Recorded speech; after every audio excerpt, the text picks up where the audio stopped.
A tale of kindness, courage, and true belonging. Once upon a time, in a kingdom filled with tall trees and singing birds, a baby girl was born with skin as white as snow, lips as red as roses, and hair as black as the night sky. They named her Snow White. Her mother, the queen, loved her very much. But soon after, the queen became a star in the sky. A new queen came to the castle, and though she was beautiful, her heart was cold and full of envy. Every day the queen would ask her mirror, "Mirror, mirror on the wall, who is the fairest of them all?"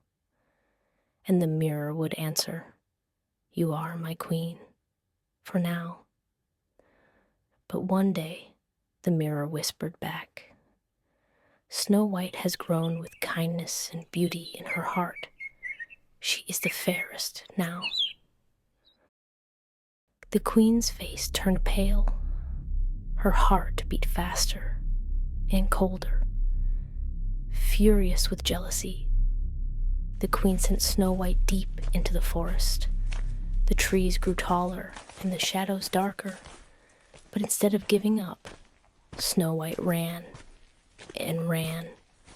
Her heart pounded, her cheeks were wet with tears. Just as she began to lose hope, a gentle deer stepped into her path. Then came two bluebirds, chirping softly above her. They recognized her. She had once sung to them from her castle window. The deer nuzzled her hand, and the birds fluttered close, as if to say, "You're not alone." They guided her through thorny paths, over mossy stones, past streams that sparkled in the moonlight. And finally, they reached a tiny cottage tucked among the trees, its roof covered in wildflowers. Snow White knelt in the garden, whispering thank you to her forest friends, who chirped and wagged their tails, then disappeared gently into the woods. Inside the little cottage, everything was tiny. Tiny chairs, tiny beds, tiny teacups lined up on tiny shelves. Snow White tiptoed inside. She swept the floor, cleaned the dishes, and made a warm soup from the vegetables in the garden. As the sun began to set, 7 little men came home from the mountains, each wearing a pointed hat and carrying a tiny pickaxe.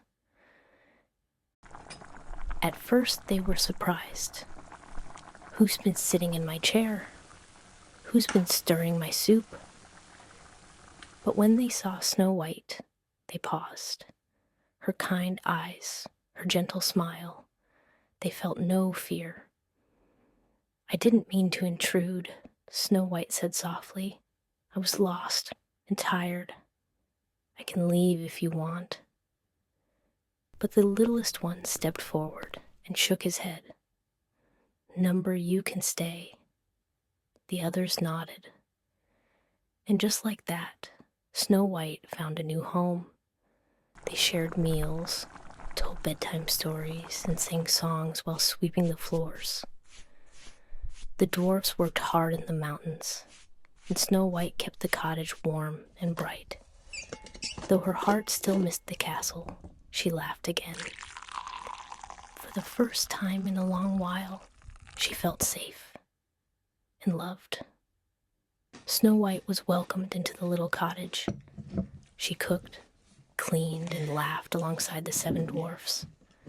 Together they built a peaceful rhythm, full of kindness, music, and care. But the queen had not forgotten. Her heart, twisted with jealousy, could not rest. So she cloaked herself in disguise and ventured deep into the forest. In her hand, a single apple, red, shiny, poisonous.